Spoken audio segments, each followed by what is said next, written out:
Welcome to the very last video in our Twilight Princess series. It's phase 4 of our boss fight with Dark Lord Ganondorf. What would happen if we just pushed pause right here and just talked throughout the rest of the video so it wouldn't be over? I don't want the game to be over. Like, it's my 4th favorite Zelda game, but man, I really do love this game. I mean, that's kind of that feeling you get at the end of every Zelda game, where you're like, I'm not ready for it to be done yet. No, you're not.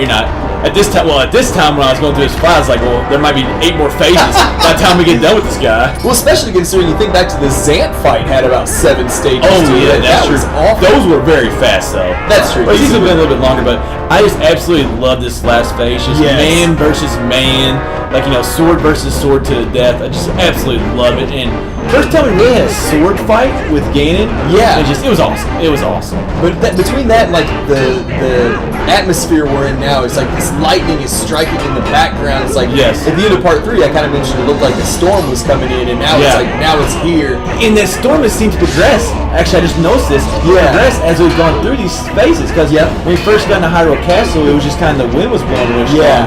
And now we actually got lightning, and I don't really see rain, but we got lightning in the background. They can only have so much stuff on screen at once. Yeah, no, that's probably true. That's probably true. And I'm a big fan too of how, like, obviously this game came before Skyward Sword, but this makes me think of the fight with Demise. Oh yes, which is my favorite boss fight.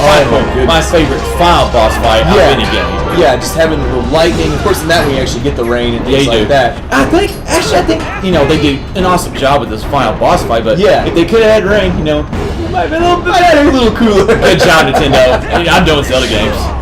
But you add rain at the end of the final boss in Twilight Princess. I'm done.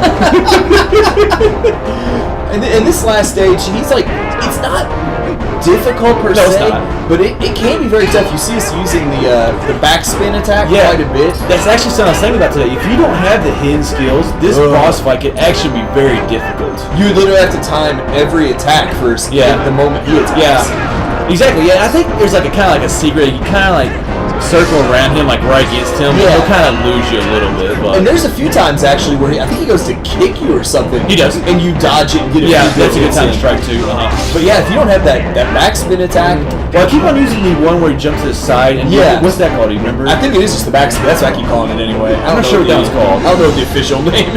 Names are not my strong suit. It is a hidden skill. I do know that. Yeah, it's one of the hidden skills. I wonder if the helm splitter would work on this guy too. I don't know. Well, maybe. I didn't use all of them. I did have them at this time, but I didn't know how to use every single one. You forget them. Yeah. I mean, you never use half of them. And Ganon's always been bigger than us, but man, he really... Okay, we got Ganon down to human size, and he still looks huge compared to us. Well, at least he's not as fat as he was in Wind Waker. I wasn't a big fan. No, I agree with you. Like, he was a little bit too fat when I mean, he looks pretty strong and muscular right here. Yeah. Although he has all kinds of armor, so how would you really know? Now, we kind of hit on this a little bit at the very end of part 3 about the sword he's carrying. There at the end of part 3, he says, "I'm going to use this sword to blot out the sun or the light of the world." And I'm like, I want to know more about that sword. Yeah, that's true. I mean, in every Zelda game, we've had the Master Sword. Yeah. I mean, there's been different variations of the sword, but usually it is the Master Sword. I'm with you. I want to know about more about Ganon's sword. Yeah. Does he always use the same one, or is it different every single game? Yeah. Is there any significance to it, or is it just a sword? I know, like our sword's the Sword of Evil's Bane, and all these nicknames the Master Sword has. What's Ganon's sword? The sword that blots out the light, I guess? The Skeletor's sword? Yeah, that's what it is. I mean, I will say some of our viewers probably have no idea what we're talking about. They might be a little too young to know the Skeletor's sword. But I would say it looks awesome, of course. It looks, BA. It looks BA. It does. I just like to know a little bit more about his sword. But it's so much bigger than ours. It matches the man, I guess. Well, that is true. He will look pretty funny. It'd be like fighting the knife if he had our sword. I guess that is a good point. And we probably couldn't hold... I would say we couldn't hold that sword, but we held that big Goron sword with both hands not for any time. So if we can hold that thing, we can hold anything. Plus we held Galactos' sword in Skyward Sword. That's even a better example. Oh god, I love that. Good example. But no, I think this whole boss fight in all 4 stages is a pretty epic way to conclude what we agree is just one of the biggest in scope and feeling like just important games in the entire series. Yeah, I mean, like there's like I didn't like the darker art style of this game. And I hated the wolf parts of it, but like I remember when I first played this game, like, you know, going through those first couple parts with the wolf, I was like, yeah, I'm going to hate this game. And it becomes awesome. becomes like just an epic adventure. You got like all these dungeons. Like for the most part they're all good except the Palace of Twilight. And just I mean it really was. Even though I have it fourth on my list, it was really just an awesome game. That just tells you how strong the top couple on the list are. It is.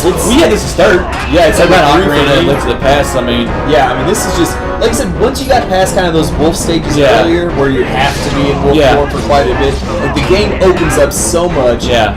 This version of Hyrule is I think the biggest. It's the biggest and the best.